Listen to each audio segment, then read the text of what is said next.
আসসালামু আলাইকুম এভরিওয়ান, সবাই কেমন আছেন? আশা করি ভালো আছেন। আজকে আমি আমার YouTube channel glow and glam by Irin channel থেকে একটা ফেস ওয়াশের ভিডিও নিয়ে আসলাম। এটা ছিল একটা অ্যাপ্রিকোট স্ক্রাব ভিডিও। এটা আপনাদের সাথে আজকে শেয়ার করবো। এটা আমি ফার্স্ট টাইম ইউজ করছি, আনবক্সিং করতেছিলাম, তাই ভাবলাম আপনাদের সাথে শেয়ার করি। আমি ভিডিও করে দিলাম। এটা ছিল আসলে সায়েন্টিপসের একটা প্রোডাক্ট। দেখেন এখানে লেখাই আছে কিন্তু অ্যাপ্রিকোট, যেটা অ্যাপ্রিকোটের আমরা ইউজ করি সায়েন্টিপসের, ওটারই সেম প্রোডাক্টস। এটা আমি আমেরিকা থেকে পারচেস করি আপ অ্যান্ড আপের। এটা কম্পেয়ার টু লেখাই আছে সাইনিপসের। এই যে আমি আনবক্সিং করে নিলাম। আমি সকাল সকাল এই ফেস ওয়াশটা দিয়ে স্ক্রাব করে নিলাম। স্ক্রাবে আপনার এটা উইকলি আপনি 2বার ইউজ করবেন, এখানে লেখাই আছে। So let's go. আগে আমি পরিষ্কার করে হাত ক্লিন করে নিচ্ছি, তারপর স্ক্রাবটা লাগাবো।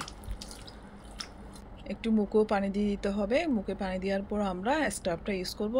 আপনারা দেখবেন স্ক্রাবটা একটু কিন্তু শক্ত টাইপের। এটা একটু আমার বের করতে কষ্ট হচ্ছিল। সায়েন্টিপসের মতো কিন্তু একটু নরম না, এটা একটু শক্ত টাইপের, নাকি ফার্স্ট টাইম আমি জানি না। তারপর আমি হাতও দিয়েছিলাম, এটা মুখও আমি স্ক্রাব করে নিয়েছিলাম। এই ফ্রেগনেন্সটা এত ভালো ছিল, আমি ফার্স্টে এটার কিন্তু প্রেমে পড়ে গেলাম। নেক্সট টাইম যেটাই আমি ফার্স্টে প্রেমে পড়ে যাই এটা আমি অলওয়েজ ইউজ করতে থাকি। এটা যেহেতু আমার ফার্স্ট টাইম, আমি কিন্তু ইউজ করব, দেখা যাক কি হয়। অনেক ভালো লাগতেছিল যখন আমি হাতে নিয়েছিলাম, এটা ম্যাসাজ করতেছিলাম, একদম পারফেক্ট কিন্তু। তারপর এটা আমি কতক্ষণ ম্যাসাজ করি মুখের উপর, স্লো মোশন। এটা তো সবাই জানেন স্ক্রাব কীভাবে করতে হয়। একটু হাতেও লাগাই নিলাম, যেহেতু ফার্স্ট টাইম এটা, তার জন্য আমি একটু বেশি করে নিয়েছিলাম। আর একটু পানি নিয়ে মুখে ম্যাসাজ করি, তারপর মুখ ওয়াশ করে ফেলি। তো ফার্স্ট ইউজে আমার অনেক ভালো লেগেছিলো, এটা আমি কন্টিনিউ করব। আমার আরও আছে 2-1টা, আমি সবগুলোই কন্টিনিউ করব।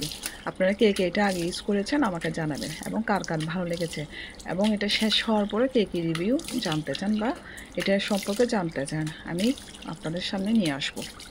আমার অনেক ভালো লেগেছে। ওকে, আল্লাহ হাফেজ, ভালো থাকবেন। কেমন হয়েছে ভিডিওটা জানাবেন সবাই।